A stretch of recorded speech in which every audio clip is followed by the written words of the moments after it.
Bismillahirrahmanirrahim. Bismillahirrahmanirrahim. Assalamualaikum warahmatullahi wabarakatuh. Innal hamdalillah nahmaduhu wa nasta'inuhu wa nastaghfiruh.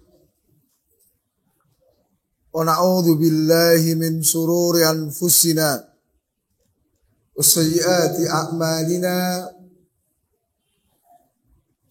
Man yahdihillahu fala mudilla lahu wa man yudlil fala hadiya lahu. Ashhadu an la ilaha illallah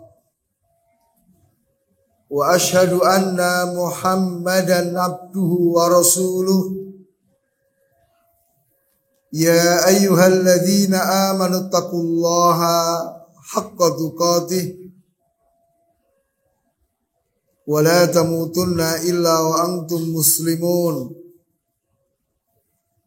Ya ayyuhan nasu taqu rabbakumul ladzi khalaqakum min nafsin wahidah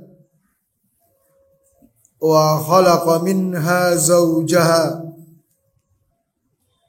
wa batha minhuma rijalan katsiran wa nisaa'a wattaqullaha alladzi tasaaluna bihi wal arham innallaha kana 'alaikum raqiba.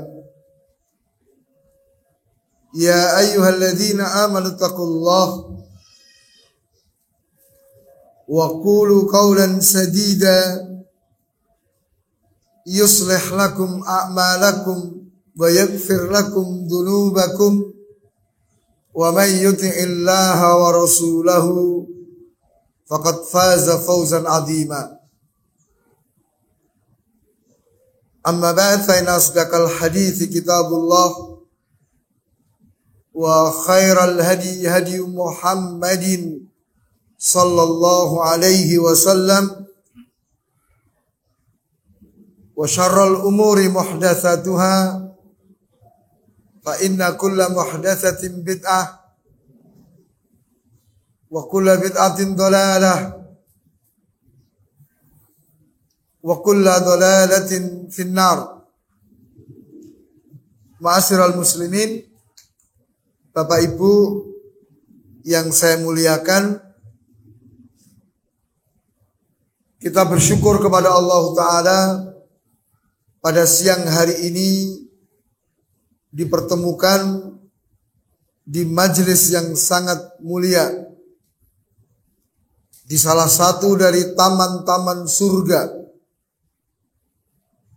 Dan kita memohon kepada Allah dan berharap kepadanya pertemuan kita ini betul-betul memudahkan jalan kita menuju ke surga Allah tabaraka wa ta'ala. Selanjutnya, tema kita hari ini adalah tentang pendidikan Islam. Karena kita semua adalah pendidik.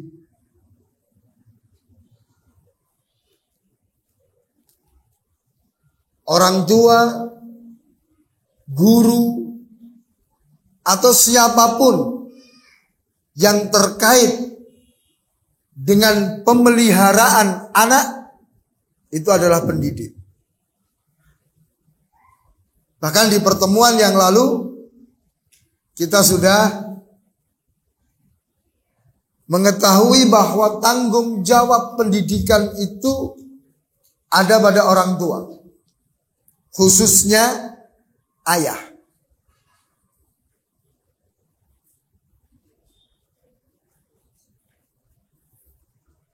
Model-model pendidikan itu banyak. Setiap masyarakat memiliki konsep dan dasar pendidikan yang berbeda.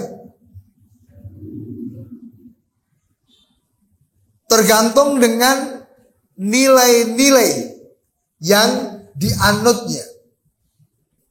masyarakat komunis misalnya, maka model pendidikannya menitik tekankan pada perkara materi.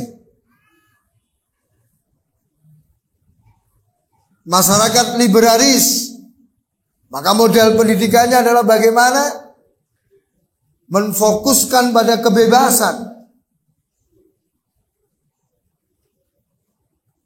Dan sangat disayangkan, banyak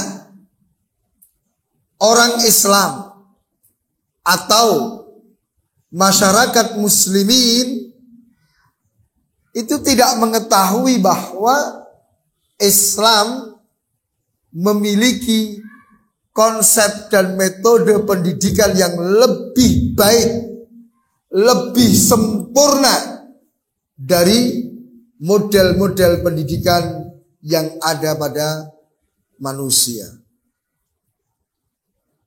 Karena Islam merupakan agama yang sempurna. Sebagaimana Allah Ta'ala mengabarkan kepada kita, Al-yawma akmaltu lakum dinakum wa atmamtu alaikum ni'mati wa raditu lakumul islama dina. Pada hari ini aku telah sempurnakan untuk kalian agama kalian. Aku telah sempurnakan kenikmatan atas kalian dan aku ridho Islam sebagai agama kalian. Semua perkara yang dibutuhkan oleh manusia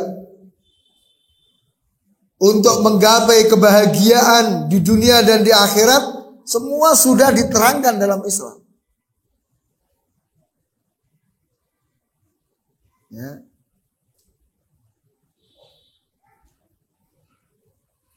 Al-Quran diturunkan oleh Allah Ta'ala tibyanan likulli syai'in.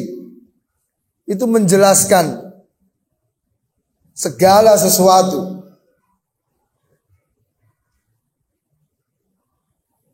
Ar-Rasul sallallahu alaihi wasallam sudah menjelaskan semua yang mendekatkan ke surga, semua yang menjauhkan dari neraka telah diterangkan oleh Rasul. Tidak ada yang tersisa. Jika masalah burung yang terbang dengan kedua sayapnya dijelaskan ilmunya oleh Rasul. Masalah kencing dijelaskan dengan detail oleh Rasul. Maka hal yang tidak mungkin kalau Rasul tidak menerangkan, menjelaskan kepada para sahabat tentang masalah pendidikan. Tidak mungkin.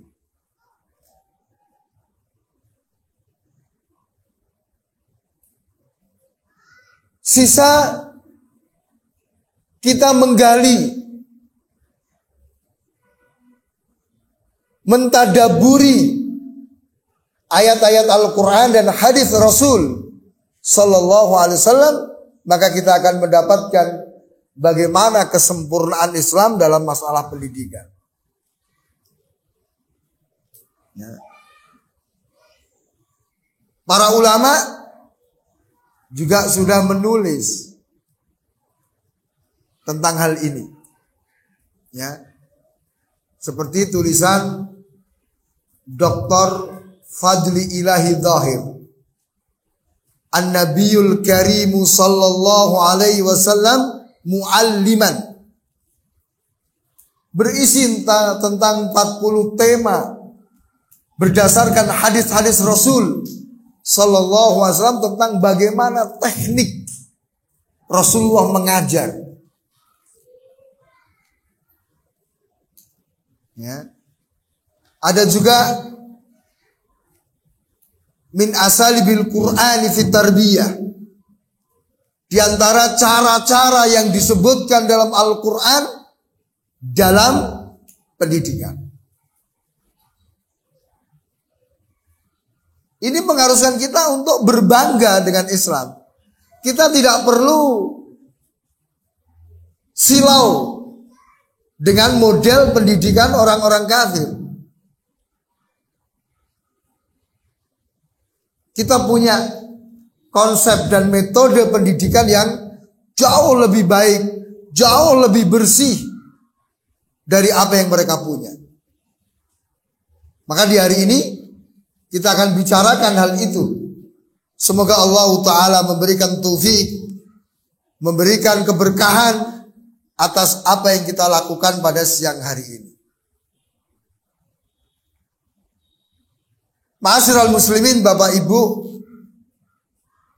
rahimakumullah. Diterangkan oleh Imam Ibnul Qayyim rahimahullah bahwa kerusakan anak mayoritas dari sisi kedua orang tuanya. Mengapa? Pertama, karena orang tua menyia-nyiakan anak dengan tidak mendidiknya.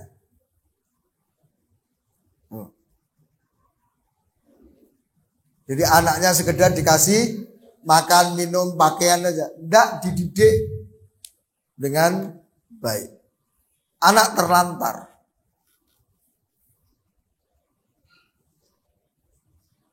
Yang kedua, orang tua salah dalam mendidik, yaitu mendidik tidak sesuai dengan potensinya, atau mendidik dengan model metode pendidikan yang keliru, yang tidak sesuai dengan ketentuan-ketentuan syariat Islam. Nah,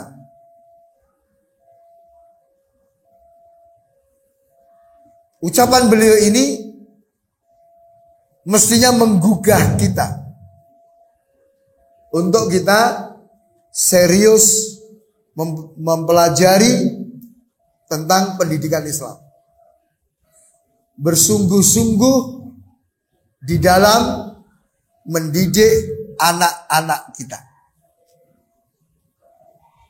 Karena banyak loh orang tua itu dengan alasan bekerja menelantarkan anaknya.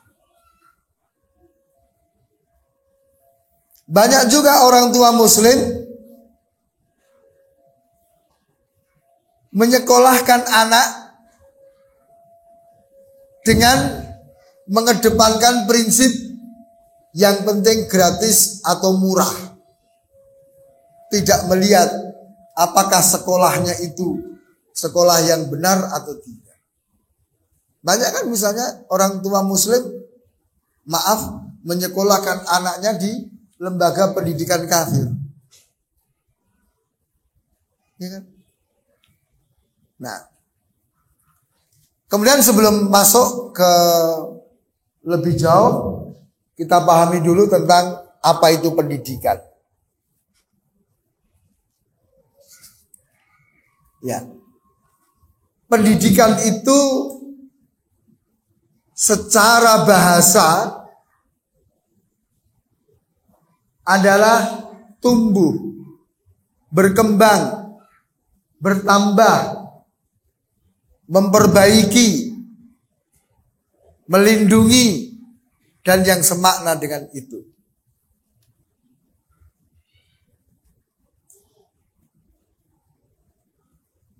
Sehingga secara bahasa ada juga yang menyebutkan bahwa tarbiyah itu proses sampainya sesuatu kepada kesempurnaan. Itu pendidikan. Ya, kalau zaman dahulu diistilahkan dengan takdib. Jadi tarbiyah takdib itu sama. Kemudian secara istilah, pendidikan itu adalah proses mengembangkan manusia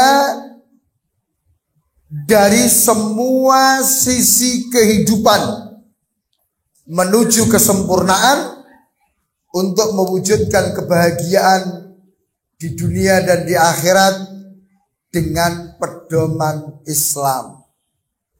Ini pengertiannya.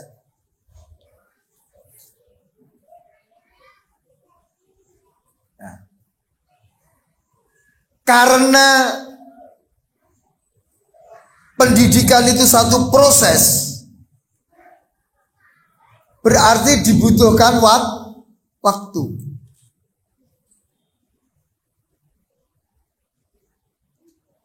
Sehingga nanti ada bapak-bapak dan ibu anak yang membutuhkan waktu lebih lama daripada umumnya, atau ada yang bisa lebih cepat, tergantung kondisinya, proses.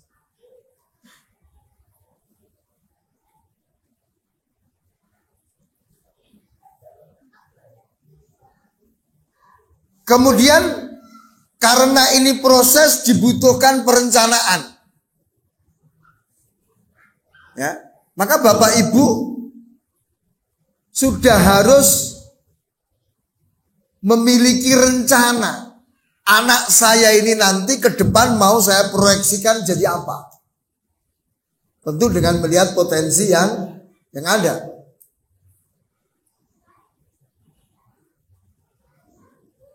Jadi harus ada perencanaan ya. Kalau di sekolah itu kurikulum. Pendidikan itu harus punya kurikulum, tidak asal jalan, mengalir aja, ngikuti arus air katanya. Waduh, ini gawat ini. Nah, kemudian butuh pelaksanaan. Setelah direncanakan, yuk dijalankan pendidikan itu. Butuh dikontrol agar pelaksanaan pendidikan sesuai dengan perencanaan. Butuh dievaluasi. Ya, butuh dievaluasi untuk melihat apakah pendidikan yang kita lakukan itu berhasil atau tidak. Kalau berhasil, oh berarti perlu ditingkatkan. Kalau gagal, lihat sebabnya apa. Perbaiki prosesnya. Maka Bapak Ibu, kita butuh kesabaran dalam mendidik anak-anak. Karena pendidikan proses itu tidak seperti membalik telapak tangan. Saya ingatkan pada diri saya dan para pendidik semuanya, khususnya orang tua, kita ini hidup di alam nyata, bukan di alam sinetron. Ya, kalau alam sinetron itu anaknya masuk pesantren, tahfidzul Quran, nggak nyampe 5 menit, qad hafidhul Quran. Ya tak? Nggak sampai 5 menit dia sudah hafal Quran, Pak. Itu di dunia sinetron. Nah, kita hidup di alam nyata. Ya, Bapak Ibu mungkin ngerasain gimana betapa butuh perjuangan ngajari Al-Fatihah anak-anak kita. Ya, berhari-hari mungkin enggak hafal loh. Nah, ya. Butuh kesungguhan, butuh biaya dalam pendidikan anak-anak kita. Nah, kemudian pendidikan itu mengembangkan semua sisi kehidupan. Bukan hanya sisi fisik. Karena selama ini banyak orang tua fokus pada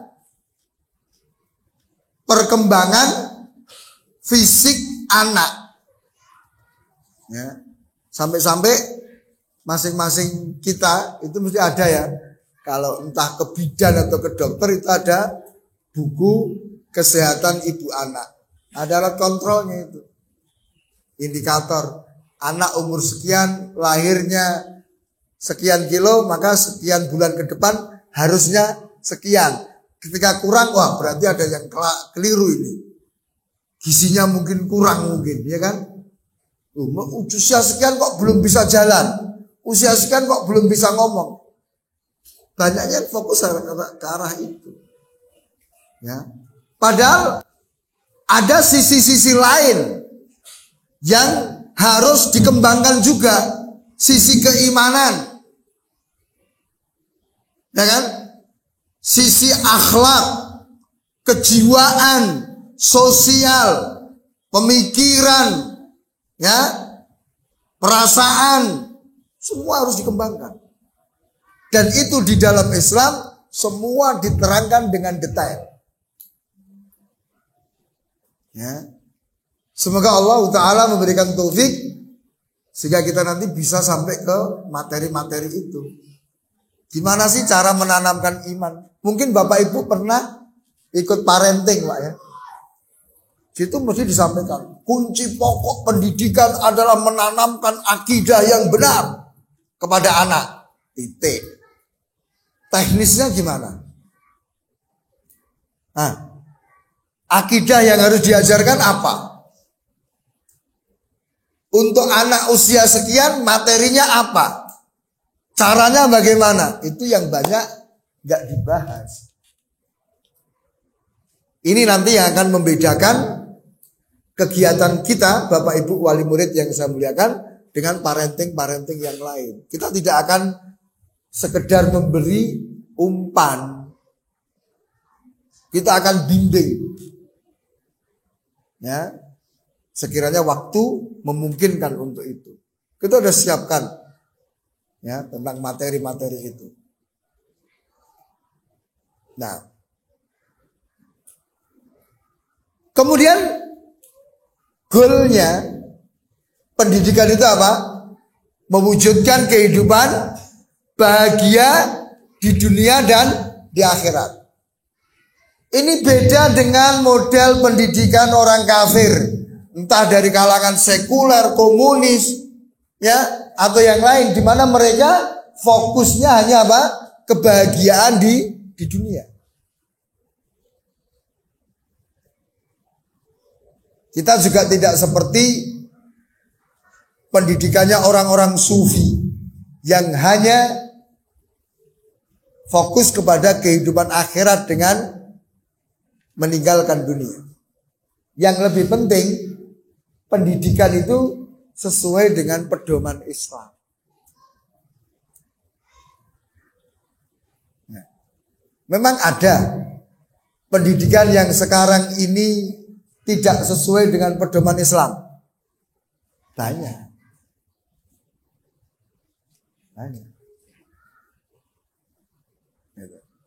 Maka kita akan pelajari. Kemudian Bapak Ibu, kita masuk di dasar pendidikan Islam. Ini penting supaya kita ini nyaman dalam menjalani proses mendidik anak-anak kita.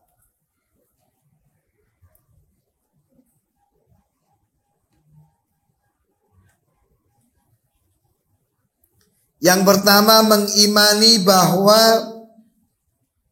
hidayah taufik di tangan Allah.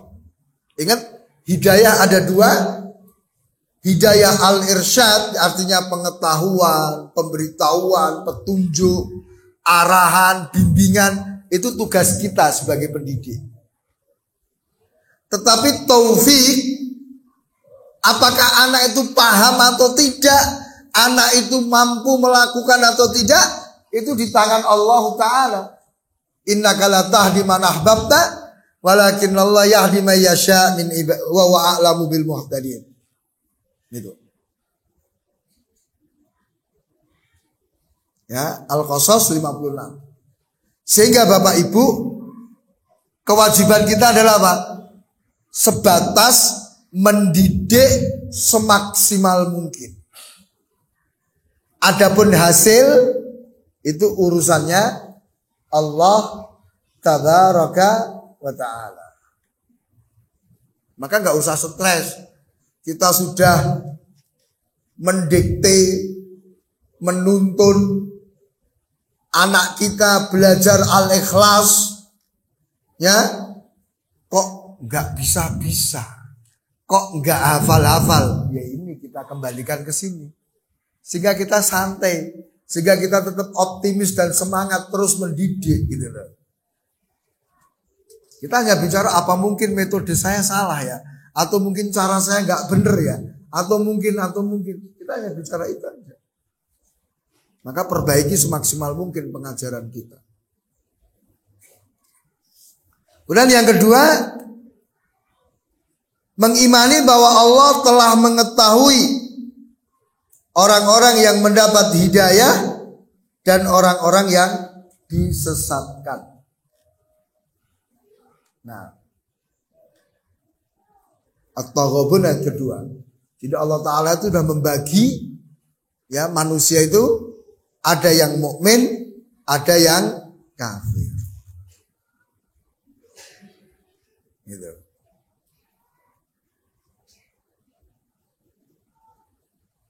Nah, cuman kita kan nggak ngerti apakah anak kita itu termasuk anak yang akan mendapatkan taufik atau tidak. Maka yang penting usaha. Kemudian yang ketiga, ini penting juga mengimani adanya hikmah yang besar. Ya, dengan adanya orang-orang yang disesatkan dan diberi petunjuk. Ya. Misalnya kita itu menasehati anak kita, tetapi anak kita nggak mau mendengar nasihat kita, membangkang. Ya sudah, nggak perlu stres. Kita kembali kepada dasar ketiga ini. Ini mesti ada hikmahnya. Kenapa anak saya kok nakal? Kenapa anak saya kok membangkang kalau diberi nasihat? Itu ke depan mesti ada hikmahnya. Ya. Surat Al-Kahfi 80-81. Kemudian yang keempat, yakin bahwa Allah itu mampu menjadikan seluruh manusia itu beriman. Nih, ini akan mendatangkan optimisme pada kita. Ya, mungkin ada orang tua yang diuji oleh Allah dengan kondisi anaknya yang luar biasa. Mungkin ada anaknya kecanduan narkoba, ya, kecanduan internet, ya, nggak mau sholat, ya, dan sebagainya. Dengan kita kembali ke sini, kita tetap optimis. Kalau Allah menghendaki, dalam waktu yang singkat Allah akan bisa membalikkan kondisi anak-anak kita. Nah, dan ini banyak terjadi. Lihat bagaimana kerasnya Umar bin Khattab sebelum masuk Islam. Ya kan? Tapi dengan peristiwa mendengar surat Maryam, Allah buka hatinya menjadi seorang mukmin. Coba. Ya. Mungkin juga ya, kalau dalam dunia pendidikan kadang sering kita itu heran. Ini anak kesehariannya itu ranking bawah loh. Nggak pinter juga anaknya. Tapi ketika ujian nasional dia ranking 2. Ya Allah yang menghendaki kok. Tuh. Yuk bangun optimisme. Jangan mengeluh. Ya. Kemudian apa? Berlepas dari usaha dan kekuatan. Artinya semua keberhasilan dalam mendidik anak kita kembalikan semuanya kepada Allah Ta'ala. La haula wa la quwata illa billah. Maka di sini kita harus banyak berdoa. Kenapa? Karena sebetulnya bukan kita yang yang menjadikan anak kita itu sukses, bukan. Allah kok yang menentukan.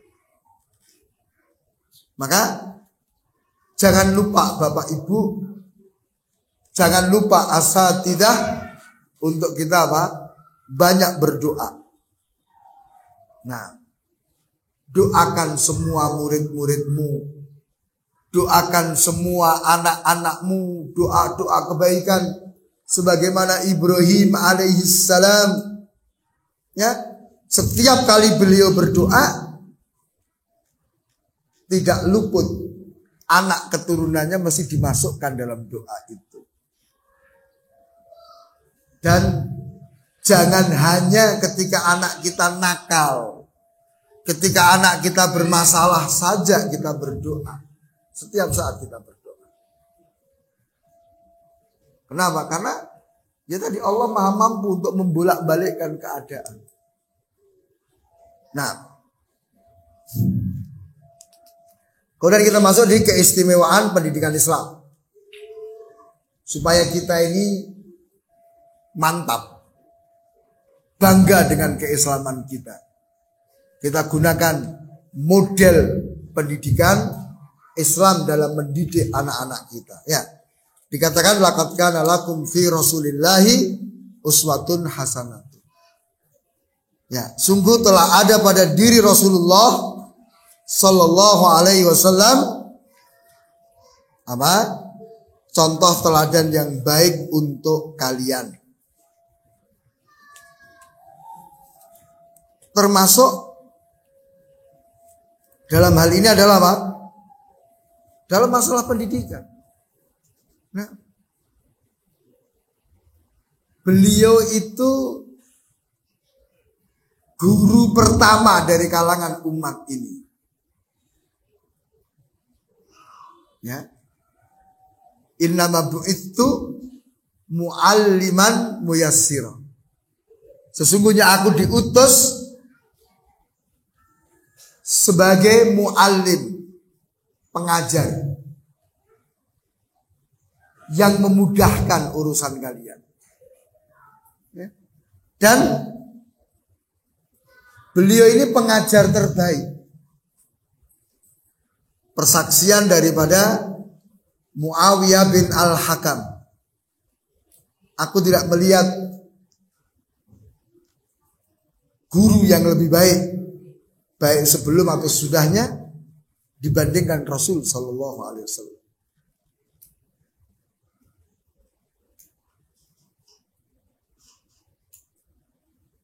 Kemudian beliau ini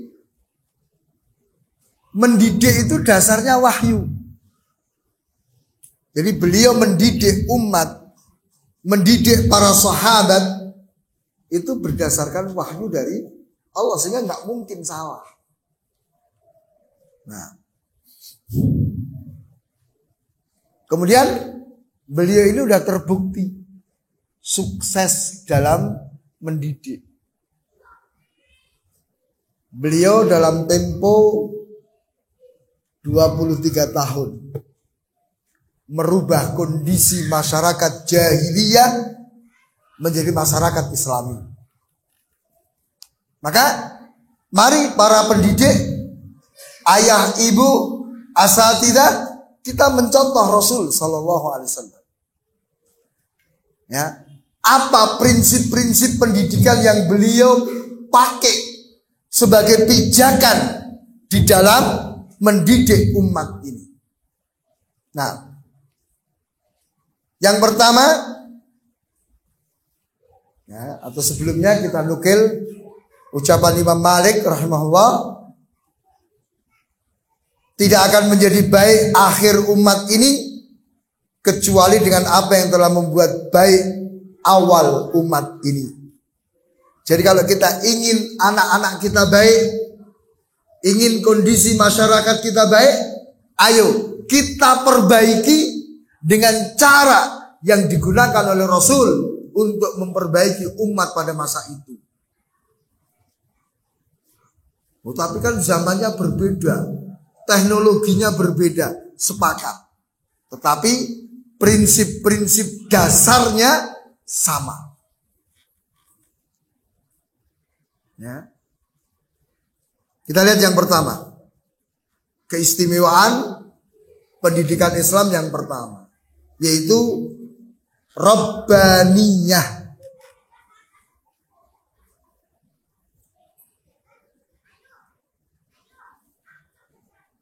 Rabbaniyah itu nisbat kepada Rabb, yaitu Allah Ta'ala. Jadi pendidikan Islam itu apa? Didasarkan, disandarkan kepada wahyu. Kepada wahyu dari Allah Ta'ala. Ya, Allah katakan di Ali Imran 79, walakin kunu rabbaniyina bima kuntum tu'allimuna al-kitaba wa bima kuntum tadrusun. Tetapi hendaknya kalian menjadi pendidik dengan apa yang kalian ajarkan dari Alkitab setelah kalian mempelajarinya. Nah, maka di sini seorang Rabbani, seorang pendidik itu harus ikhlas beribadah kepada Allah Ta'ala. Maka di sini Bapak Ibu, ketika kita mendidik anak-anak kita, jangan pamrih, tapi niatkan ikhlas di dalam rangka beribadah kepada Allah melalui pendidikan.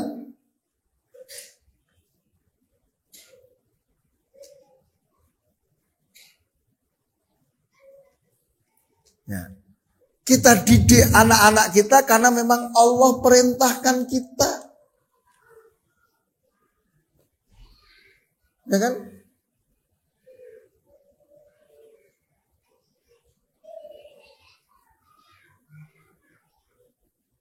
Ya, Rasul katakan muru auladakum bis shalah, perintahkan anak-anak untuk sholat. Ini kan untuk ngajari juga, pendidikan juga. Ya, maka hendaknya apa? Kita tulus. Ya, ini yang membedakan ya pendidikan sekuler dengan pendidikan Islam. Orang-orang sekuler itu mereka mendidik dengan keyakinan ini investasi masa depan. Gitu loh.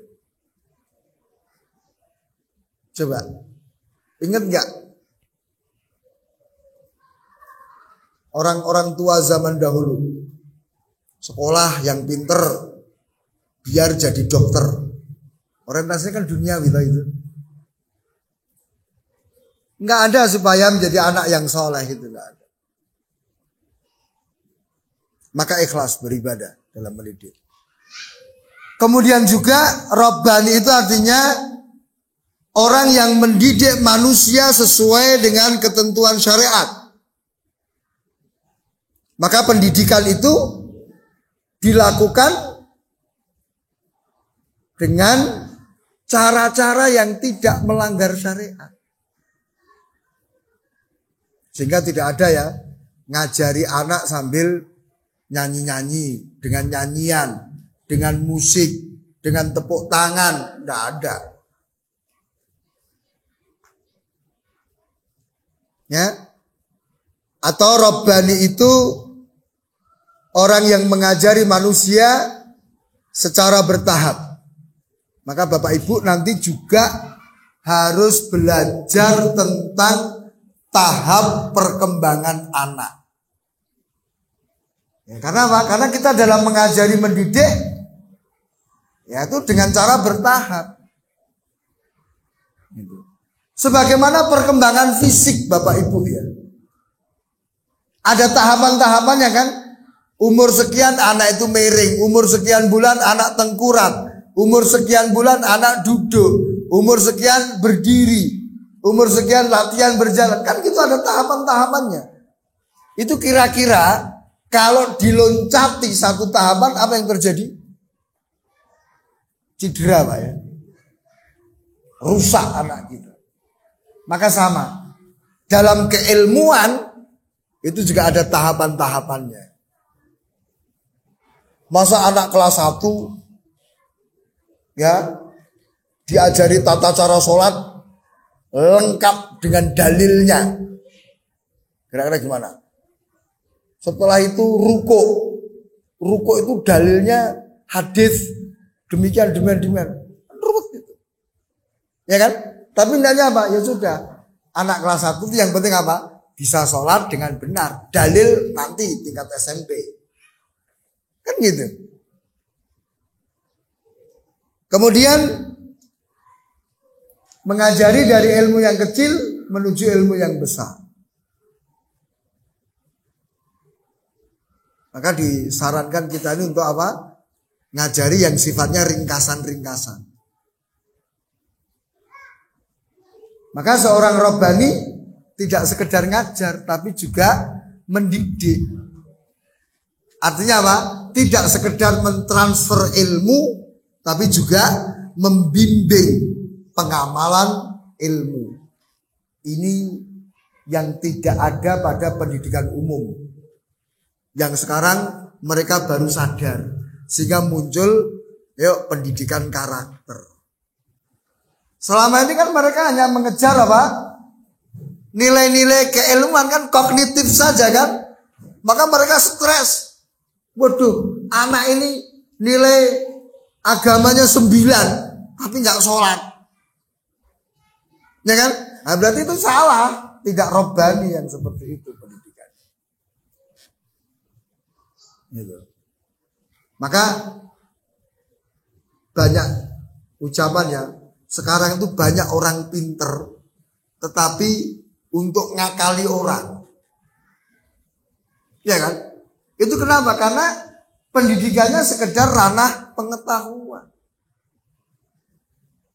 Ya. Tidak menyentuh pengamalan ilmu. Ya.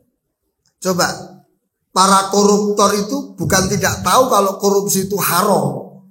Tahu mereka. Tapi ya itulah mereka. Kemudian yang kedua, keseimbangan. Tadi ingat di pengertian tadi apa? Mencapai kebahagiaan dunia dan akhirat. Maka prinsip kedua adalah apa? Pendidikan Islam itu menyeimbangkan semua aspek kehidupan manusia. Menyeimbangkan orientasi akhirat dan dunia. Ya, kita ya fokus mencari akhirat, tetapi tidak meninggalkan dunia. Wabtaghi fima atakallahu min daril akhirah wala tansa nasibaka minad dunya. Carilah ya apa yang Allah berikan kepadamu dari negeri akhirat. Tapi jangan melupakan bagianmu dari kehidupan dunia. Maka jangan ekstrim-ekstrim. Ngapain belajar matematika? Ngapain belajar bahasa Indonesia? Itu ada kepentingannya. Ya. Kan berhitung dibutuhkan juga ya dalam agama tuh. Nanti gimana? Faraid gitu kan ada matematika. Bahasa Indonesia nanti kita dakwah di orang Indonesia, masa nggak diajari bahasa Indonesia yang baik? Ya. Kemudian menyeimbangkan aspek jasmani dan rohani. Nah, sekarang kan banyak orang tua hanya aspek jasmani aja. Oh, kalau anaknya sakit, segera makanannya harus bergizi dan seterusnya. Tapi rohnya nggak dipikirkan. Menyeimbangkan antara akal dan kejiwaan, individu dan masyarakat, ilmu dan amalan. Nah, kalau pendidikan model komunis Itu enggak ada, hak individu itu enggak ada, Pak. Semua milik bersama, Pak. Ya. Hak individual itu enggak diakui. Ya. Atau sebaliknya, di negara-negara liberal semua itu apa? Ya individu, enggak peduli dengan yang lainnya. Kapitalis. Ya. Ilmu dan amalan ini yang tadi sempat kita singgung.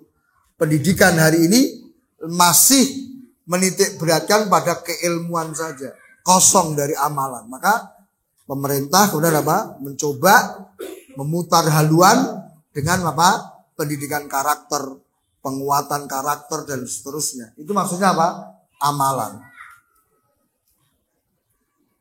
Ya. Kemudian yang ketiga, berkesinambungan. Pendidikan Islam itu dilaksanakan secara berkesinambungan dari sebelum anak lahir sampai mati. Nah, kalau pendidikan umum, pendidikan itu dilaksanakan apa? Setelah anak lahir. Mungkin umur 2 tahun, 3 tahun baru mulai dididik. Di Islam enggak, sebelum lahir. Nah, ketika kita memilih pasangan hidup, itulah ya, kita sudah menyiapkan guru untuk anak kita. Ya kan? Kan istri kita itu kan nanti yang banyak mengasuh anak kita.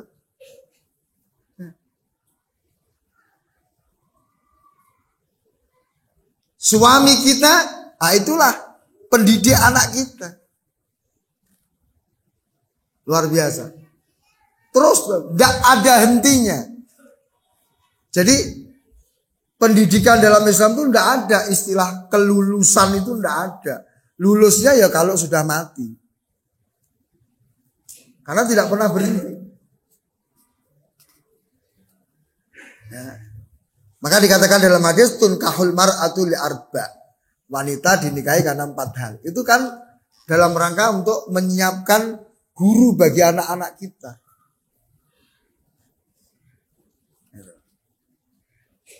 Kemudian di ayat Ibrahim berwasiat, ya baniya innallaha astafa lakumuddin fala tamutunna illa wa antum muslimun. Sampai mati, Pak. Nah, kalau di masyarakat Jawa, Solo dan sekitarnya gitu, biasanya orang tua berhenti mendidik anak ketika anaknya menikah. Gitu.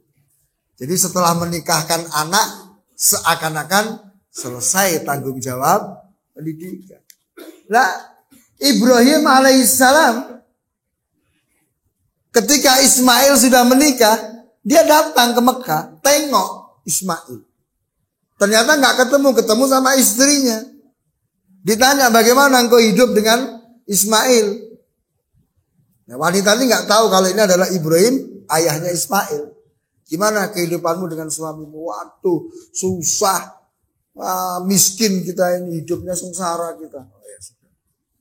Udah saya mau pulang, saya pesan aja kepada suamimu untuk mengganti palang pintu ya, atau pintu rumahnya. Ismail datang, istrinya cerita, tadi ada orang tua begini. Oh itu ayahku. Ada pesan apa? Dia nitip salam, terus minta agar engkau mengganti pintu rumahmu. Oh iya. Maksudnya aku disuruh menceraikan kamu. Karena kamu istri yang tidak baik. Loh. Sudah nikah masih diarahkan. Gitu loh. Bukan, sudahlah, dia kan sudah nikah. Dia kan sudah punya anak, masa aku bimbing terus? Enggak, ini kewajiban kita. Itulah keistimewaan pendidikan Islam.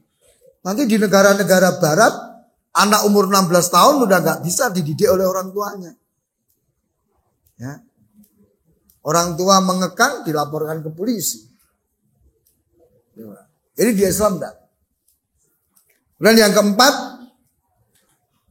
bertahap. Ya. Karena tadi juga apa?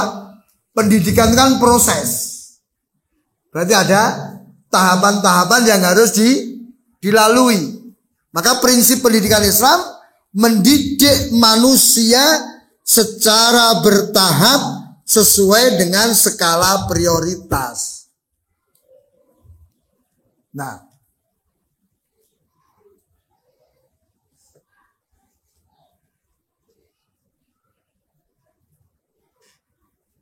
Bapak Ibu yang saya muliakan,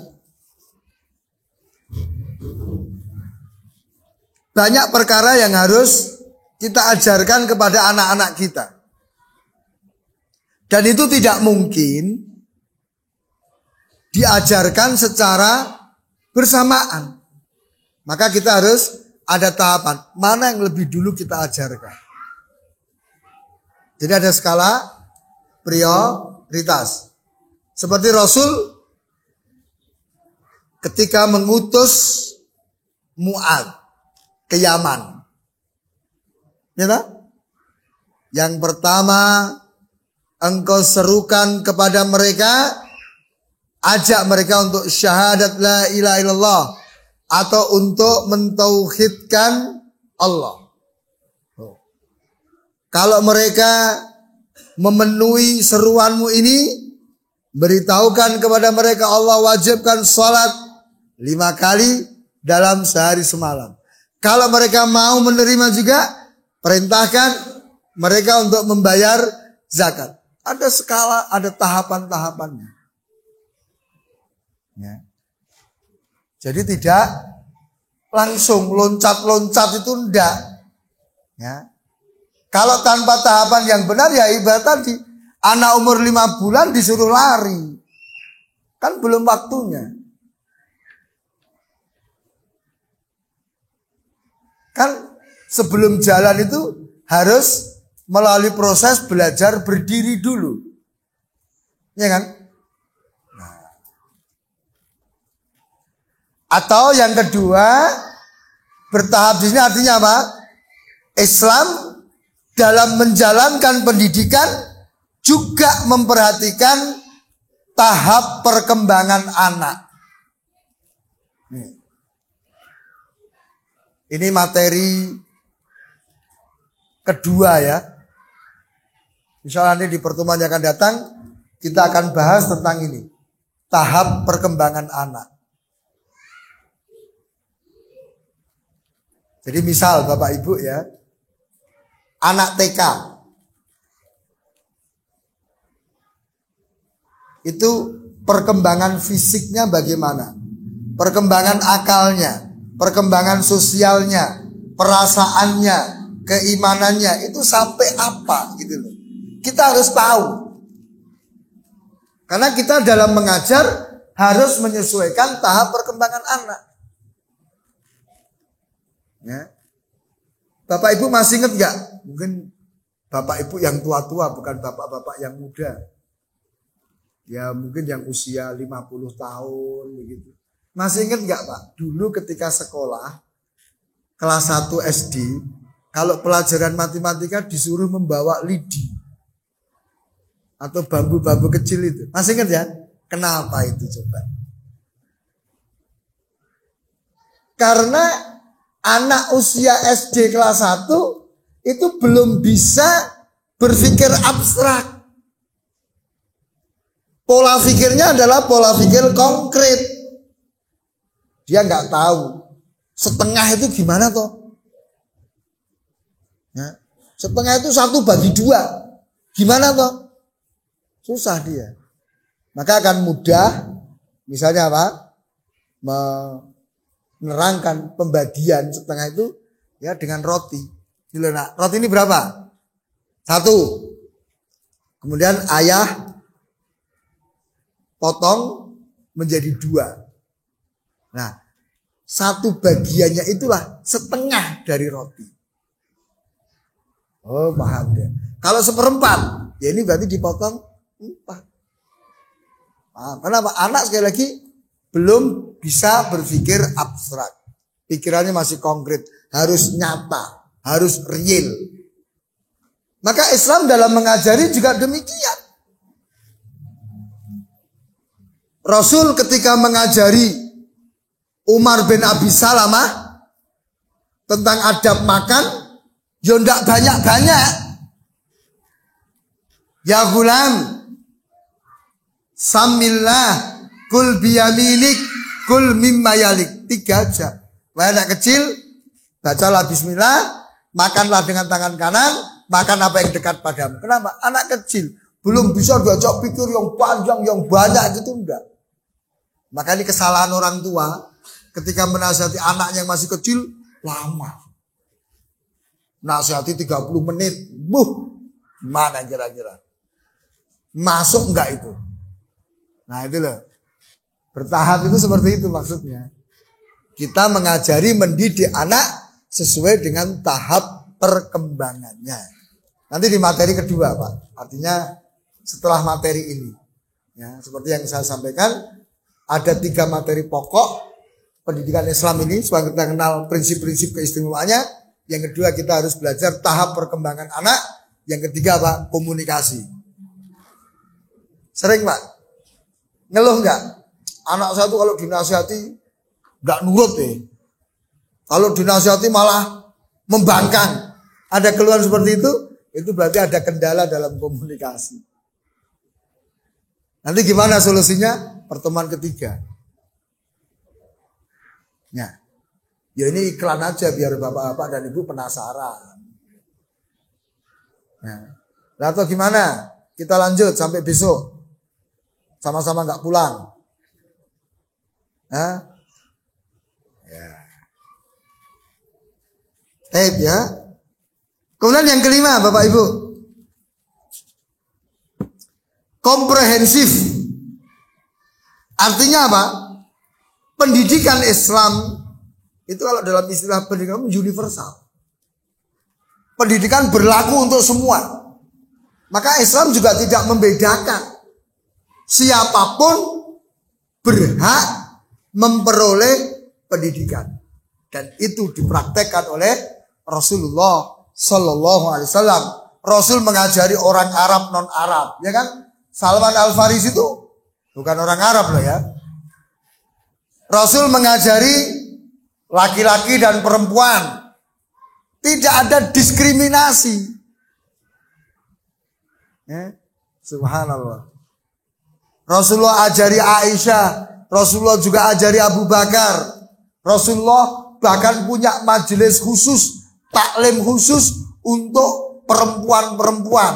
Nah, karena perempuan waktu itu protes. Ya enak laki-laki bisa belajar terus sama Anda ya Rasulullah. Kita perempuan bagaimana? Ya udah, beritahu teman-temanmu.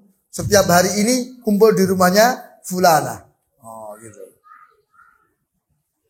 Juga Rasulullah ajari anak-anak dan orang dewasa, pemuda, semua diajari. Tuh, sama Abu Umair yang sedang sedih karena burungnya mati, kan diajari sama Rasulullah SAW. Ya. Ibnu Abbas, ya, nah, cuma diajari. Jadi tidak ada perbedaan, tidak ada diskriminasi. Yang cacat ataupun tidak, semua diajari. Abdullah bin Umi Maktum diajari nggak sama Rasul? Diajari, beliau buta.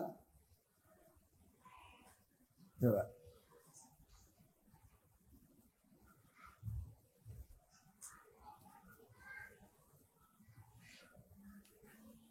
Kemudian komprehensif di sini juga bermakna pendidikan Islam itu mencakup semua akidah, ibadah, muamalah, akhlak, semua diajarkan. Cuma tadi bertahap sesuai dengan skala prioritasnya. Nah,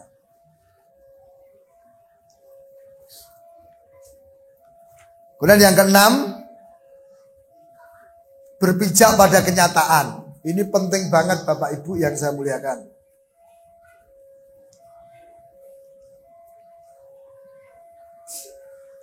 Dan ini juga diakui oleh pendidikan secara umum. Nanti akan diterangkan dalam ilmu bahwasanya apa? Kita itu harus memperhatikan perbedaan individu. Setiap anak itu punya kelebihan dan kekurangan. Maka guru dalam mengajar harus memperhatikan apa? Perbedaan-perbedaan individu itu. Tidak boleh kita menyamaratakan. Ini di dalam Islam sudah ada. Sebelum mereka mencetuskan prinsip itu, Islam sudah ada.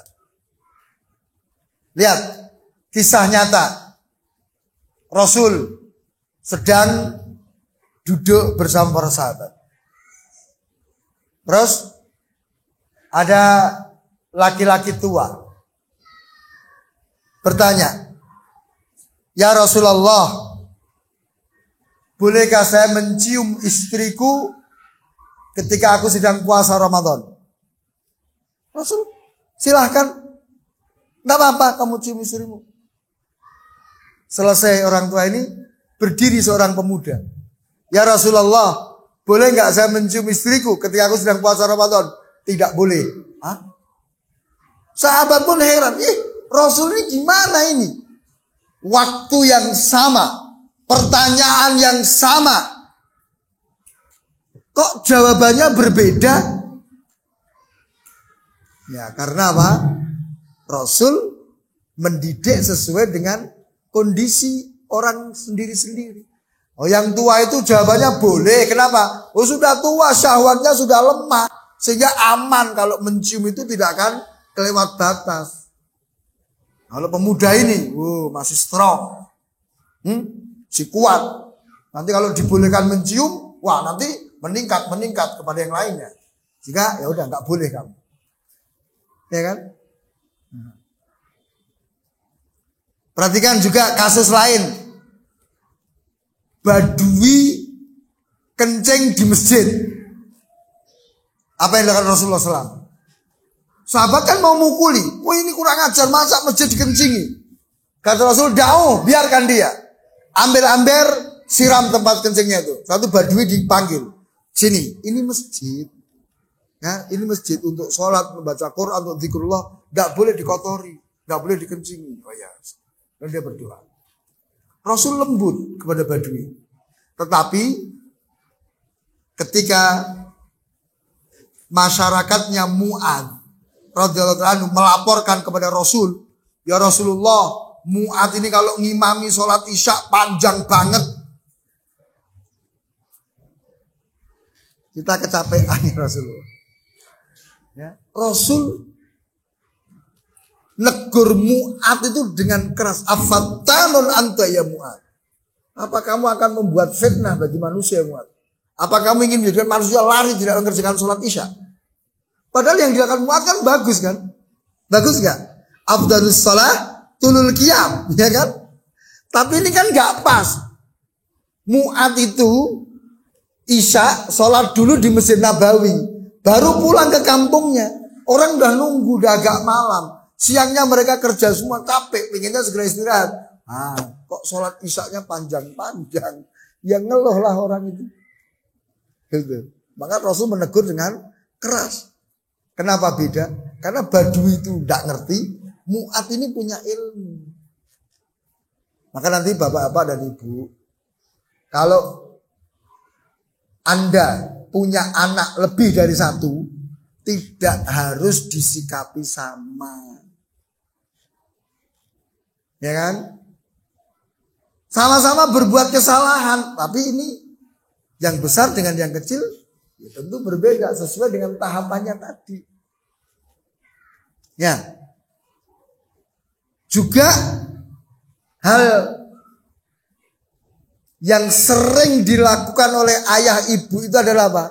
Mereka ingin menyamakan antara anak-anaknya. "Mbok kamu itu seperti kakakmu itu loh, pinter, rajin." Ya kan orang itu punya potensi beda-beda. Nih. Didik sesuai dengan kenyataan. Ya. Ya kalau saya boleh cerita, saya punya pengalaman ya. Ya, anak saya nomor 5 itu dia pinter masak. Aktivitas kerumah tanggaan itu bagus. Ya nyapu, bersihin ini, nyuci piring, masak pinter. Perempuan. Ya. Tapi dia ada kelemahan dari sisi intelektual. Dia kalau ngafal itu lama. Butuh waktu yang lama. Anak saya nomor 6 pinter, Pak. Cerdas. Dia mendengar ya kakaknya ini karena nggak hafal-hafal kan dia mesti ngulang-ulang kan. Ngulang-ulang hafalannya kan. Dia dengar 2-3 kali dari kakaknya langsung hafal. Tetapi malesnya Pol kalau disuruh nyapu, masak itu nggak bisa. Maka apakah saya harus mengatakan, "Mbok kamu itu seperti kakakmu itu loh, rajin, pinter masak." Ya nggak bisa. Nanti kepada kakaknya, "Mbok kamu itu seperti adikmu itu loh, kalau ngafal cepet gitu loh." Nggak bisa. Sesuai dengan kenyataannya. Gitu ya Pak ya. Jangan sampai menyamakan. Itu menyakitkan. Ya, menyakitkan anak-anak kita. Menimbulkan trauma nanti. Ya. Nah terus gimana? Ya tadi, sudahlah kita didik sesuai dengan potensinya. Oh kalau ini, tadi Ibnul Qayyim kan gitu kan. Kerusakan kan 2. Tidak dididik atau salah mendidik. Nah, supaya tidak salah mendidik gimana? Contoh kasus anak saya tadi. Oh ya sudah, untuk yang nomor 5 ini berarti apa? Keterampilannya kita kejarkan. Kita dorong. Mungkin nanti ke depan dia jadi juragan roti misalnya. Ya. Dia punya catering misalnya. Ya kan? Nggak masalah. Tidak semua itu harus jadi ustadzah. Ya kan? Oh kalau yang ini, yang satunya, oh ini prediksinya dia harus jadi ustadzah ini. Karena keilmuannya bagus. Gitu. Jadi masing-masing sesuai dengan potensinya. Ya, jangan disamakan. Ini termasuk keislaman. Dan itu di pendidikan umum juga ada kok Pak. Ilmu seperti ini ada. Nah, tape. Kemudian kita di berikutnya tentang beberapa sisi yang harus dikembangkan. Keimanan, kejiwaan, perasaan, akal, sosial, dan fisik. Ini nanti detailnya ada pada materi-materi berikutnya. Materi ke 4, 5, 6 dan seterusnya itu kita akan kembangkan ini. Gimana sih cara menanamkan keimanan dan seterusnya. Meskipun di sini ada sedikit kita nukilkan, tapi kita lewati saja. Nanti akan diulang lagi di pertemuan yang akan datang. Kita masuk di metode saja. Metode kenabian. Di apa namanya?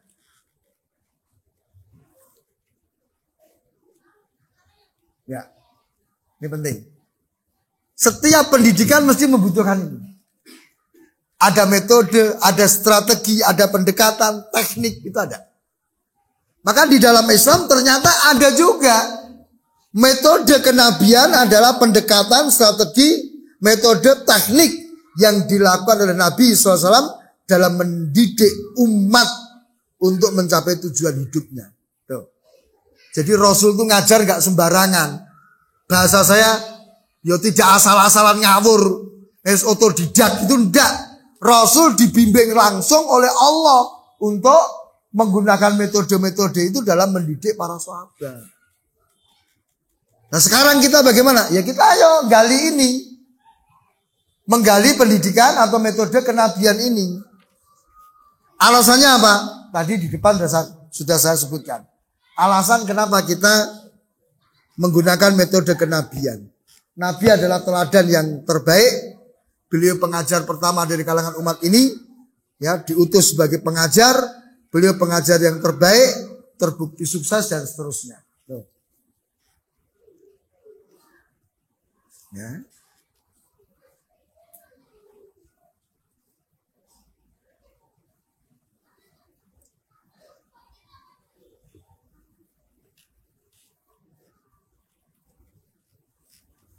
Di antara metode kenabian, ini di antara loh, berarti masih banyak Pak.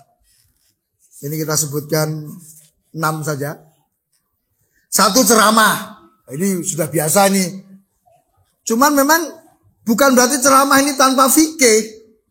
Ceramah itu ada tekniknya. Suaranya bagaimana, intonasinya bagaimana, panjang pendek itu harus diperhatikan juga. Tidak asal ngomong. Ya. Rasul sallallahu alaihi wasallam itu memberikan ceramah pada khutbah Jumat. Itu Rasul khutbah Jumatnya singkat-singkat. Suaranya menggelegar. Kan begitu. Nah. Menyampaikan kisah-kisah. Metode kedua. Dongeng, Pak. Mendongeng. Ini kayaknya Bapak Ibu masih ada yang punya kebiasaan dongeng ke anak-anak. Tidak sempat kayaknya ya. Kalau kita dulu masih kecil itu ya ayah sering dongeng, kakek sering dongeng meskipun ceritanya itu nggak bener. Ya, ceritanya nggak bener. Tapi ada dongeng dan itu masuk banget. Dongeng itu pengaruhnya besar. Dan itu seneng anak-anak. Jangankan anak-anak, orang tua aja seneng kok kalau ini mau cerita nih. Oh iya, ceritanya gimana ini Sob? Oh gitu.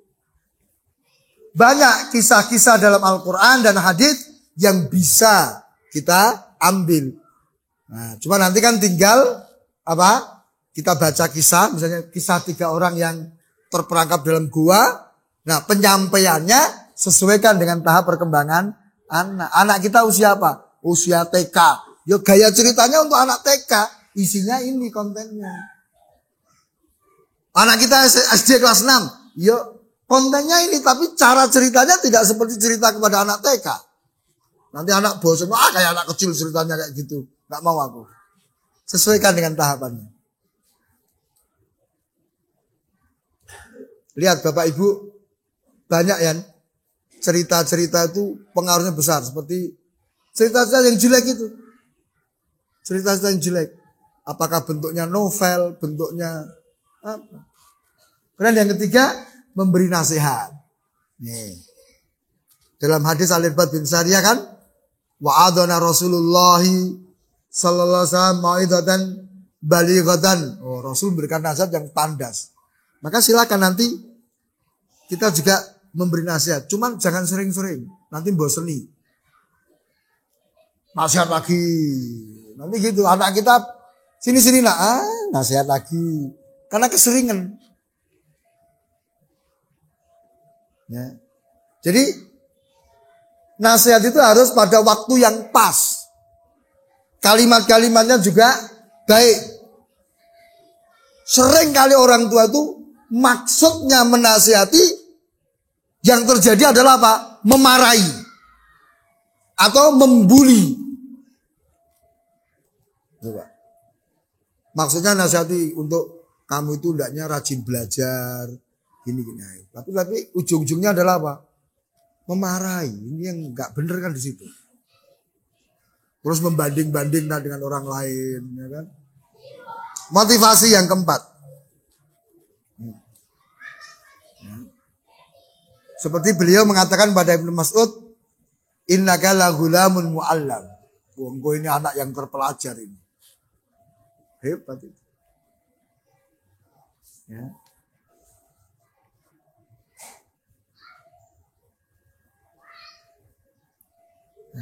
Mendoakan Ibnu Abbas.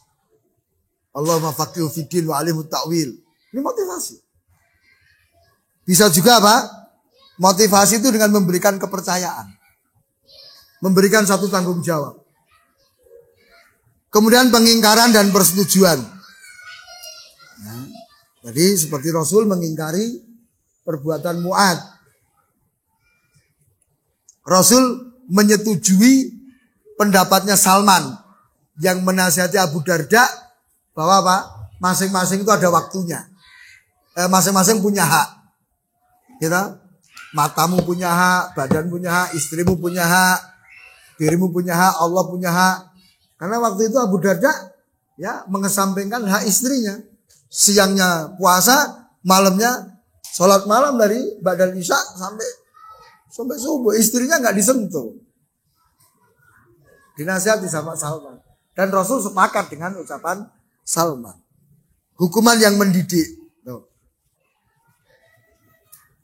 Kalau memang diperlukan, maka kita boleh mendidik. Sampai pun harus memukul, diperbolehkan. Muru auladakum bisolah li sab'in wadribuhum 'alaiha li 'ashrin. Perintahkan anakmu sholat usia 7 tahun, pukul kalau nggak mau sholat ketika usia 10 tahun. Cuman ya pukulannya pukulan pendidikan, bukan pukulan yang mematikan. Ya kan? Nah, ada ulama seperti di nukil dalam Adabul Mu'allimin karya Muhammad bin Sahnun. Ya, sampai detail teknis mukulnya itu. Mukulnya tidak boleh kelihatan ketiak. Jadi kalau kita mukul anak, tidak boleh sampai kelihatan ketiak kita. Kalau sampai kelihatan ketiak, wah ini tinggi loh Pak. Bisa mati anak kita. Jadi ya gini aja. Gak boleh kelihatan ketiaknya berarti apa? Ya gini aja. Terus yang digunakan untuk mukul apa? Besarnya seberapa? Wah jangan-jangan besar segini tongkatnya. Kecil Pak. Jari. Terus berapa kali pukulan? Ya, 3 sampai 10. 3 sampai 10. Itu pun dipukulkan pada anggota badan yang sekiranya tidak membahayakan. Ya. Tuh. Sampai sedemikian detail. Pendidikan Islam itu ngatur. Maka kita mestinya bangga sebagai seorang muslim. Memiliki apa? Agama yang sedemikian sempurna, lengkap. Kekurangan kita kan kita belum mau menggali. Kita belum bisa menggali. Maka yuk kesempatan ya mumpung Bapak Ibu menjadi wali murid di sekolah ini di Al Aslain. Nah ini kesempatan. Bapak Ibu benar bersyukur. Waduh, kegiatan lagi, ngundang lagi. Kan hari Ahad tuh hari keluarga. Masa taklim-taklim segala? Ada loh yang seperti itu. Mestinya enggak dong. Mestinya apa? Alhamdulillah aku dibimbing. Karena sesungguhnya tanggung jawab pendidikan daripada orang tua. Satu. Yang kedua, ya anak itu tergantung orang tuanya. Maka kita duduk kegiatan ini sebenarnya untuk kepentingan anak kita, Pak. Kepentingan anak kita itu ya kembalinya ke kita. Karena nanti kalau anak kita itu soleh, kita yang beruntung. Kita akan mendapatkan pahala yang terus mengalir. Makanya nanti sekarang itu kadang orang tua menganggap saya gak butuh dengan anak saya. Sekarang. Tapi tunggu. Ketika nanti sakaratul maut, kita ini yang kita butuhkan adalah anak kita. Bukan pabrik kita, bukan harta kita. Anak kita. Kita sangat butuh pada anak kita. Nah kalau nggak soleh, apa jadinya? Maka ini sudah kembali kepada kemanfaatan diri kita sendiri. Ya. Lebih-lebih kalau saya katakan misalnya, ini bayar nggak Pak? Kegiatan ini bayar nggak? Gratis atau bayar? Hah? Gratis. Ini kalau Bapak Ibu ikut itu bayarnya 900.000. Ya kan? Coba nggak percaya silakan ikut parenting itu. Berapa bayarnya? Mahal Pak. Ini atau karena memang gratis ya akhirnya orang ngeremehkan. Tuh besok suruh bayar aja Ustaz. Biar serius gitu ya. Nah digratisin nggak mau datang bayar aja. Mudah-mudahan dengan bayar itu tergerak untuk hadir gitu. Wah kalau sampai nggak datang rugi aku. Kan udah diinkludkan di SPP anak saya. Kegiatan parenting sebulan sekian ratus misalnya. Nah, kalau saya nggak datang rugi saya. Ya ini guyon aja Pak ya. Makanya sekali lagi kita bersyukur dengan kegiatan ini. Ya kita bersyukur kepada pengelola ya sehingga ada keinginan untuk ini. Supaya kerjasama antara sekolah dengan orang tua itu bisa matching Pak. Bisa pas gitu. Jangan sampai nanti bertolak belakang apa yang diajarkan di sekolah dengan yang diajarkan oleh Bapak Ibu di rumah. materi mungkin sampai di sini. Silakan. Mungkin kalau ada yang mau ditanyakan, kita sharing saja. Karena bukan berarti saya itu sudah hebat dalam mendidik anak. Ya, tapi kita berbagi pengalaman saja. Baik, ada beberapa pertanyaan. Kita coba untuk menjawab. Mudah-mudahan Allah Ta'ala memberikan taufik kepada kita semuanya. Bagaimana sikap seorang istri kepada suami yang sudah sering menuntut ilmu, tapi terkadang dia tidak paham atas kewajiban seorang suami kepada istri? Apakah boleh istri menasihati suami agar tetap menjalankan ibadah sunnah? Terkadang istri juga mau agar tetap dinasihati. Ya iya, kewajiban lah ini. Ya, apalagi misalnya melihat suami itu melalaikan perkara kewajiban, maka istrinya apa? Berkewajiban untuk menasihati suaminya.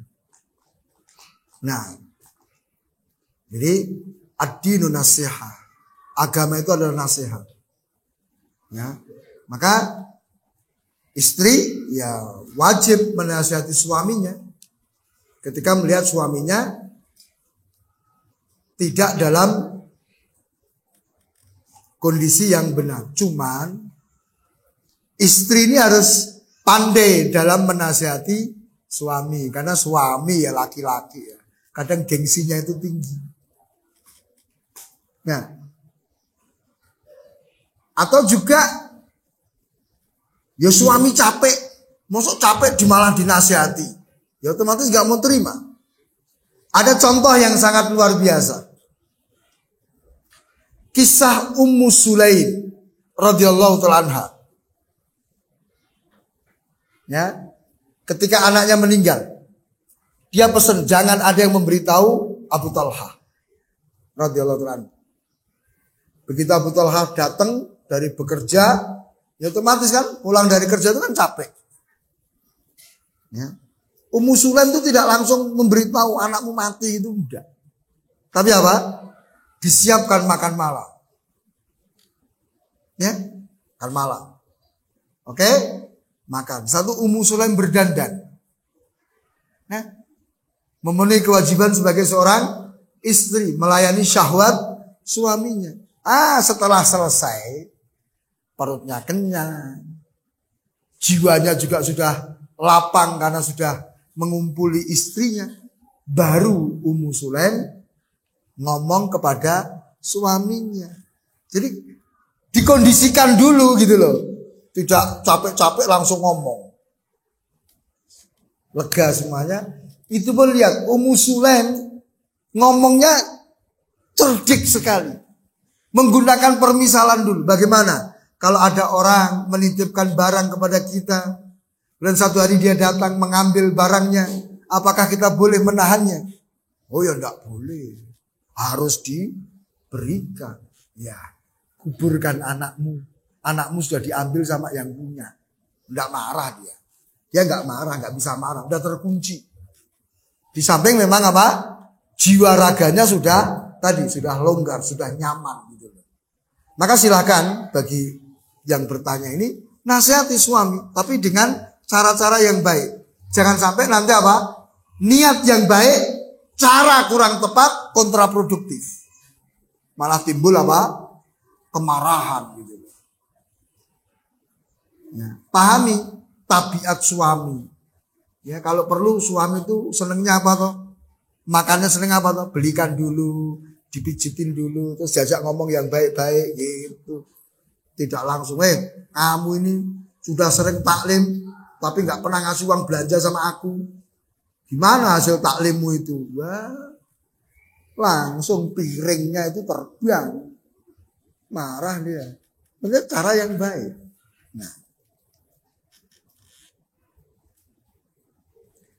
tahap-tahap atau proses yang bagaimana yang harus dilakukan orang tua pada anak usia 5-7 tahun.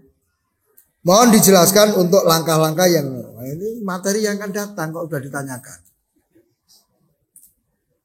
Ya, materi yang akan 5-7 tahun. itu nanti masuk pada tahap hadonah, tahap pengasuhan, di mana anak itu masih sangat membutuhkan bantuan, perlindungan, ya, dari orang tua, khususnya ibu. Karena anak pada usia ini belum bisa mandiri. Bapak Ibu ada yang punya anak TK? Oke, punya anak TK. Udah bisa mandi, Pak?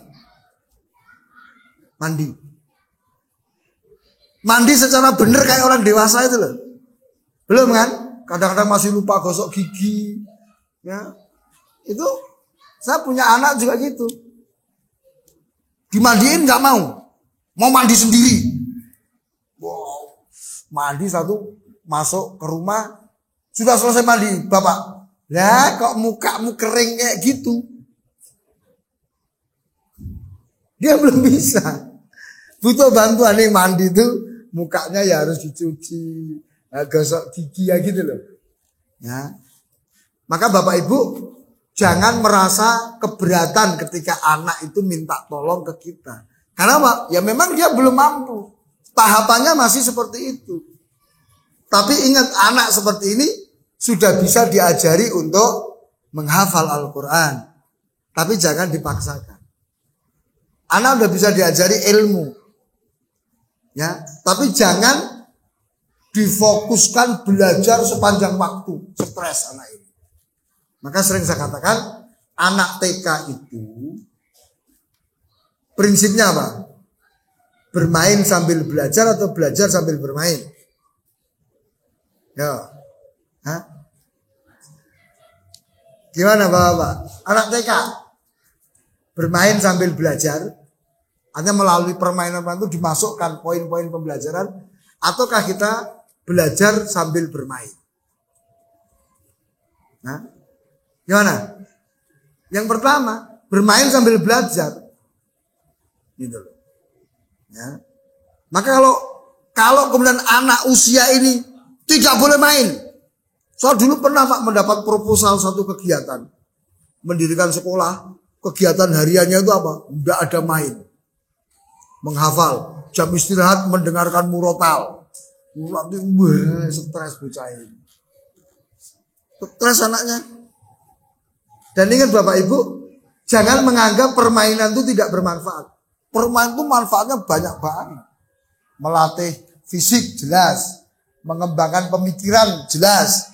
Ya, mengembangkan akal, perasaan, leadership. Ada di permainan itu. Nah, nanti untuk lebih jelasnya di yang akan datang, insya Allah. Bagaimana cara mengajarkan sholat pada anak usia 5 tahun? Apakah harus ada hukuman jika tidak melaksanakan? Enggak, belum ada hukuman, karena dia belum mukallaf. Kalau dihukum, dikhawatirkan anak itu justru trauma, sehingga akhirnya apa? Anak itu benci dengan kita. Anak tidak suka dengan sholat akhirnya ketika dihukum. Tapi apa? Yuk dibangun kesadaran. Nak, sholat itu perintah Allah. Sholat itu pahalanya besar, begini-begini. Cara ngajarkannya gimana? Talqin.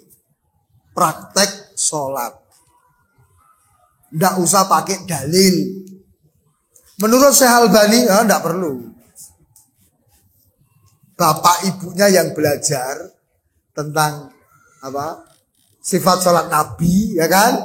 Terus yuk diajarkan ke anak. Nak, sholat itu takbiratul ihram, Allahu Akbar. Yuk dipraktekkan.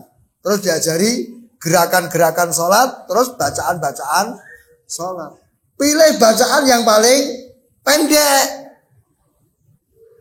Ya, wah nggak mantap Ustaz. Kita tuh yang ideal, yang panjang. Oh enggak, anak kecil masalahnya. Dan beritahukan satu bacaan saja. Kalau dikasih 2 bacaan bingung dia. Nah,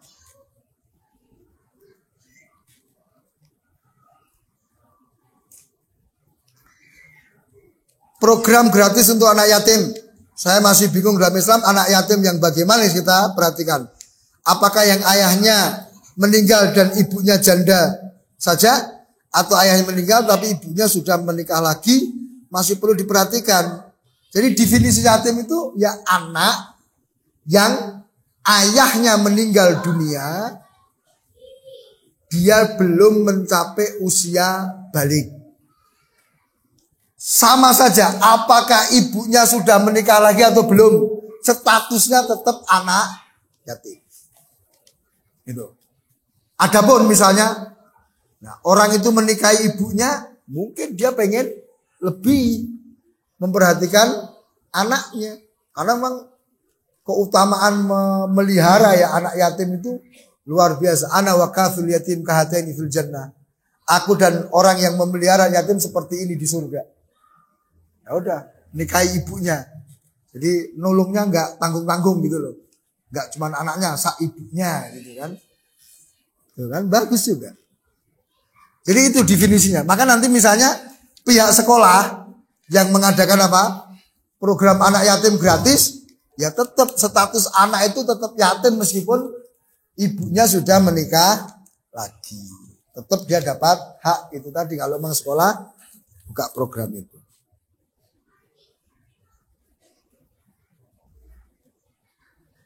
Di zaman sekarang banyak kasus bapak kandung menyetubui anaknya sendiri. Kalau seperti itu, bagaimana kita sebagai anak dalam mensikapinya?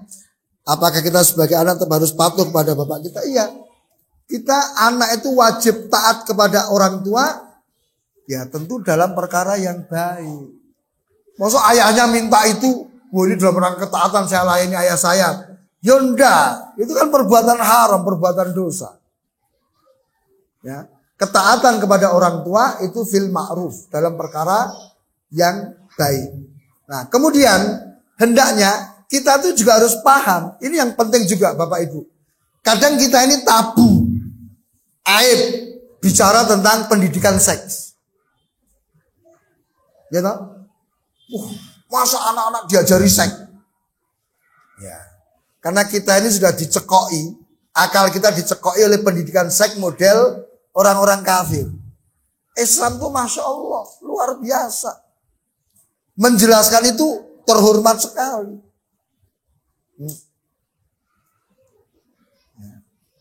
Tidak vulgar. Kan Rasul ketika siapa yang berzina itu, apakah timba sudah masuk ke dalam sumur? Pakai istilah timba masuk ke dalam sumur. Dan kalau kita perhatikan hadis tadi, perintah sholat ketika umur 10 tahun apa?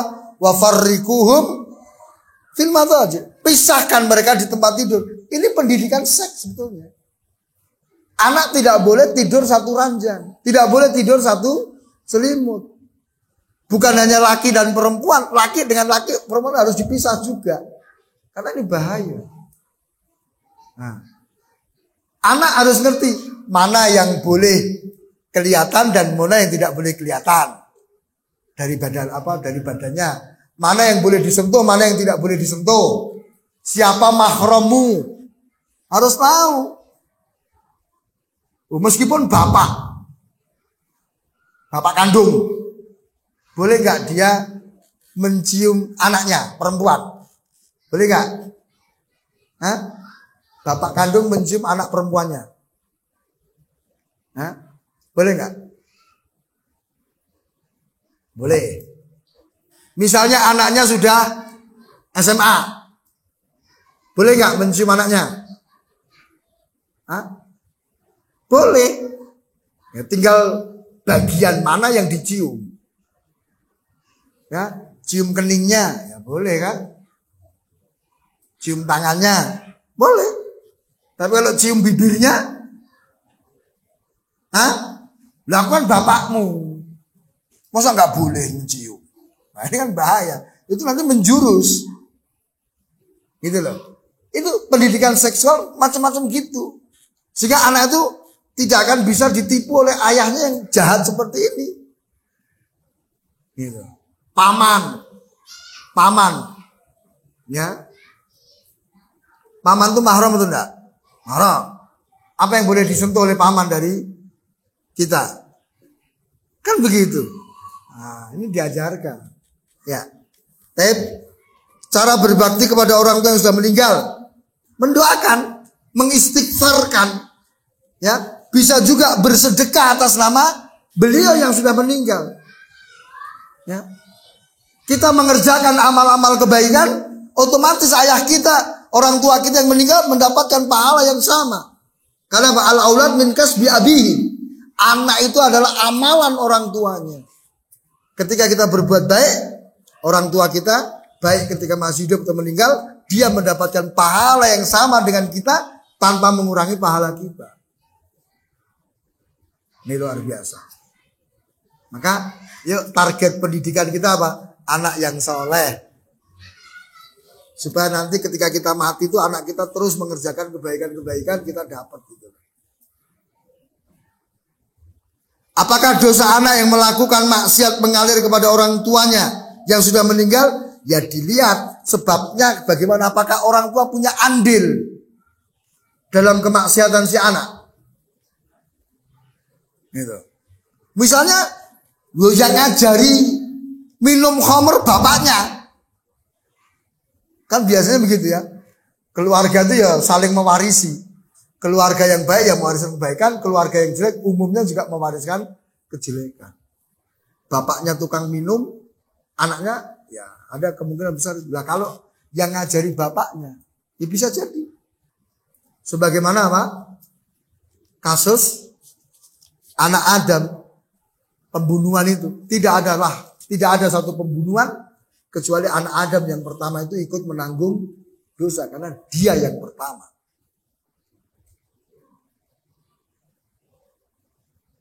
Apakah termasuk tidak ikhlas apabila kita berharap anak kita menjadi anak yang soleh agar bisa mendoakan kita kelak? Ya, itulah harapan kita. Ya kan? Itu termasuk hal yang disyariatkan. Di mana para nabi dan rasul berdoa, Rabbi habli minas sholihin, ya Allah, anugerahkan kepadaku anak-anak yang soleh. Sehingga itu bukan berarti kita tidak ikhlas. Iya betul. Disyariatkan, dianjurkan. Nah, ya. Ketika kita mendidik anak orientasinya akhirat, orientasinya kebaikan-kebaikan, itu ikhlas. Ya. Beda toh dengan orang yang nyekolahkan anak nanti kalau besar, aku minta uang kepada dia. Ya gitu kan. Enggak benar itu. Bolehkah mendidik dengan cara mengiming-imingi hadiah? Misal bisa puasa penuh 1 bulan akan diberi uang sekian. Itu termasuk metode. Tidak ada masalah. Tarhib wa tarhib. Boleh. Ya. Apalagi untuk anak-anak. Untuk anak-anak. Kadang dibutuhkan yang seperti ini. Dilakukan oleh para ulama salaf. Ya. Saya kemarin baca ada seorang ulama begitu. Dia ini muadzin di satu masjid. Lihat anak-anak di luar. Dia panggil, "Woi, anak-anak, kemari. Ayo sholat. Nanti siapa yang sholat tak kasih permen." Sholat semuanya. Selesai sholat nagih, mana permennya? Ya dikasih sama dia. Gak ada masalah. Aisyah radhiyallahu anha juga pernah seperti itu. Ya. Menjadikan anak kecil sebagai imam, terus dikasih manisan-manisan. Itu, Masya Allah. Tip mendidik anak di zaman gadget media sosial seperti YouTube. Ya. Media sosial, HP, internet, itu hukum asalnya perkara mubah. Tinggal bagaimana penggunaannya. Digunakan kepada yang baik ya berpahala, digunakan untuk yang maksiat ya berarti itu haram. Maka kita orang tua, prinsipnya adalah apa? Memahamkan anak bahwa engkau bisa mendapatkan kebaikan yang luar biasa kalau engkau benar menggunakan HP ini. Tapi kamu akan terjatuh dalam dosa ketika menggunakan yang tidak benar. Dan sampaikan juga dampak-dampak negatif dari penggunaan yang tidak baik. Begitu. Harus penyadaran. Harus ditanamkan muraqabah kepada anak-anak kita. Sebab kalau hanya kita sendiri yang mengawasi, anak hanya takut pengawasan kita, Berapa lama kita bisa ngawasi mereka? Oke, anakku tidak saya kasih HP Ustaz. Ternyata apa? Dia pakai HP temennya. Nah, gimana kita? Tapi kalau anak punya sikap muraqabah kan selesai. Kita nggak khawatir. Anak pegang HP pasti digunakan untuk hal yang baik. Gitu. Jangan kalah dengan mereka orang-orang yang tidak mengenal Islam. Mereka ada keluarga-keluarga kafir itu yang bisa mendidik anaknya untuk menggunakan media teknologi itu dalam kebaikan saja. Mungkin bisa dibuat aturan, tidak boleh main HP di kamar. Main HP harus di ruang tamu. Ini usaha. Bapak kalau di kamar ya tergoda lah. Buka macam-macam. Atau juga sekarang ada aplikasi-aplikasi yang bisa mengeblok situs-situs yang tidak baik. Sering dikontrol. Tanyakan. Atau boleh tapi jangan di password. HP-mu jangan di password. Jika sewaktu-waktu ayah pengen ngeliat ya bisa membuka. Nah, kalau sudah pakai password itu tanda-tanda mencurigakan. Ada sesuatu dalam HP. Begitu, wallahu taala alam.